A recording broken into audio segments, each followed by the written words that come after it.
Tonight, tornadoes are spinning off in parts of the South and Midwest. This one spotted just outside of Indianapolis.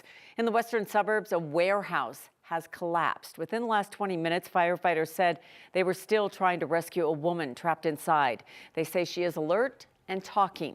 And in Lake City, Arkansas, the storm system is causing a lot of damage. At least 4 reported injuries in that state tonight. Good evening. Thanks for joining us. I'm Kim Christensen. I'm Kyle Clark. Calm weather-wise here in the Denver metro area today. Things will start to get a little bit more chippy starting tomorrow. Let's bring in 9 News meteorologist Chris Bianchi with the details. Chris, what are we expecting? Yeah, so it's actually, Kyle and Kim, the same storm system that's leading to all that active weather out across the Midwest. That is what's actually going to spur up some active weather back here in Colorado for tomorrow. But meantime, for us here, we still have active tornado warnings stretching from Michigan all the way down to Arkansas, and some flash flooding possible there as well. Meantime, here at home, as you mentioned today, a bit of a quieter. We're really just kind of in between storm systems right now here across Colorado. So right now, a bit of a false calm for us, because as we get later on through tomorrow, things will change. But we did have some earlier raindrops across the northeast corner of the state. Those long gone. 30s, 40s, eastern plains, teens, 20s, and 30s for us in the high country. But those headlines. It's chilly in Denver tonight, but as we look ahead to tomorrow, we've got a couple of waves of not only snow, but maybe some rain, some claps of thunder, some graupel, some sleet, all mixing its way in there. And we could do it again for Friday, just in time for that Rockies home opener. We're going to detail a very active forecast for you in just a few minutes.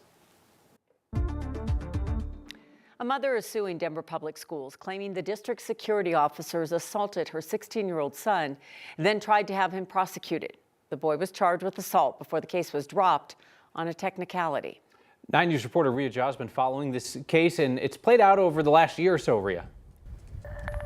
Yeah, today we obtained video that gives us insight as to how this all started. Now, we won't be naming the student involved because he's still a minor and all the charges against him have been dropped.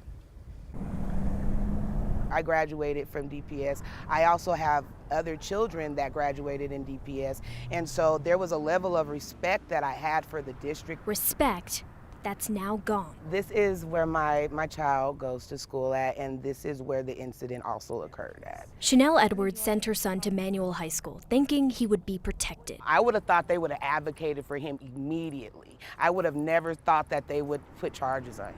In a lawsuit filed on Friday, Edwards accuses DPS security officers of physically assaulting her 16-year-old son back in February 2024. When my child tried to go around him, he decided to grab my child and throw him against the wall and then throw him on the ground. 9 News Investigates obtained surveillance video from that night without audio. Edward's son is the student in the black hoodie in front of the security officer, who ends up on the ground. The video then shows him getting up and making movements towards the security officer. Then a couple months later, I get a call from a detective telling me that my baby is now being charged with assault against the gentleman who assaulted my baby. The case against the student was ultimately dropped, not based on the facts of the case, but on a procedural technicality. It's like weeks, we've been going, months we were going to court. So it took a toll on him missing school, and we've never dealt with the court system. A spokesperson for DPS says both of the officers are still employed with the district, but they wouldn't comment on pending litigation.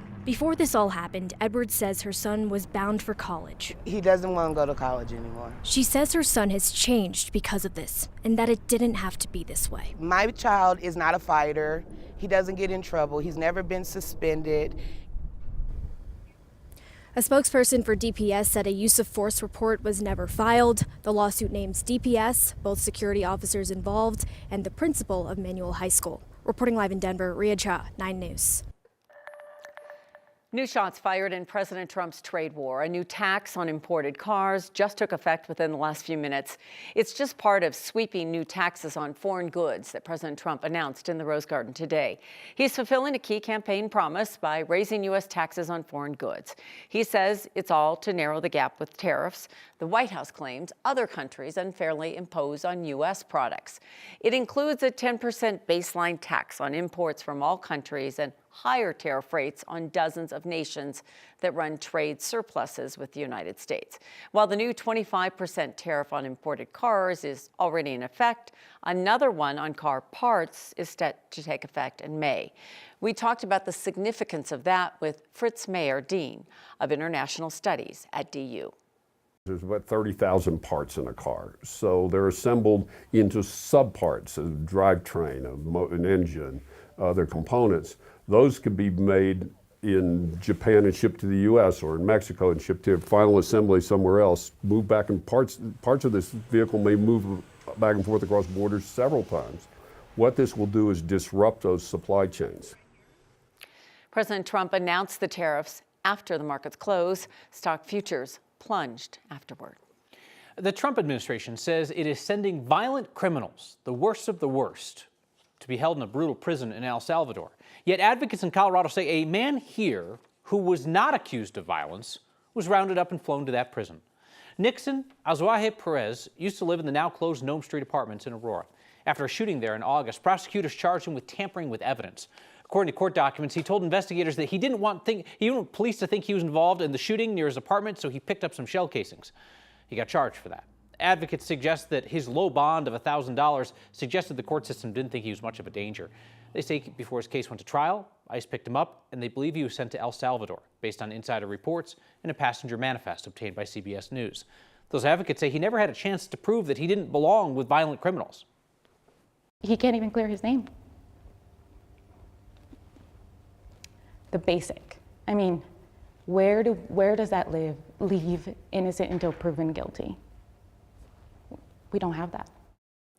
Nixon did have a final order of removal on his record, meaning that a judge had authorized his deportation. Advocates say he was no longer fighting deportation back to his native Venezuela, but he would have fought to avoid being sent to a notoriously brutal prison in a third country. A ski coach from Frisco is accused of sexually assaulting a 9-year-old boy while on a team trip in New Mexico. Deputies arrested 48-year-old Jared Hedges last month at Taos Ski Valley. Hedges was the head coach for the 14 and under alpine racing team at Team Summit, Colorado. That feeds athletes into elite and Olympic levels. He's now facing felony charges.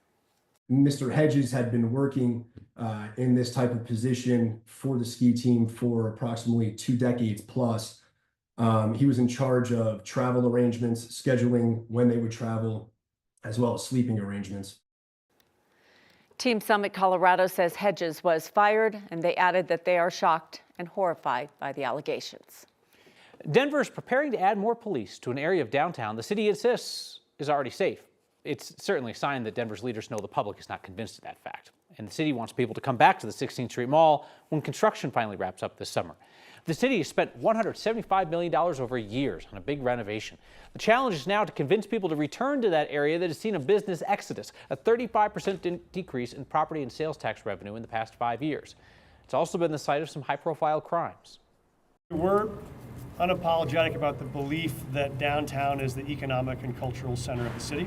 And for the city to do well, downtown needs to do well. We recognize that we need to do a better job making sure that that perception matches reality. 4 people were stabbed on the 16th Street Mall in random attacks in January. 2 of them died. There have been several shootings in and around that area over the past few years. Colorado is getting closer to opening its first psilocybin healing center. The Colorado Department of Revenue's Natural Medicine Division says it's issued the state's first healing center business license to a place called the Center Origin. It's a business on Blake Street in downtown. There's still a few more steps before it can legally start supervised use of magic mushrooms. Colorado's the second state in the country to allow psilocybin therapy after Oregon. Colorado's voters approved this in 2022, allowing anybody 21 and up who can pass a health screening to get that treatment.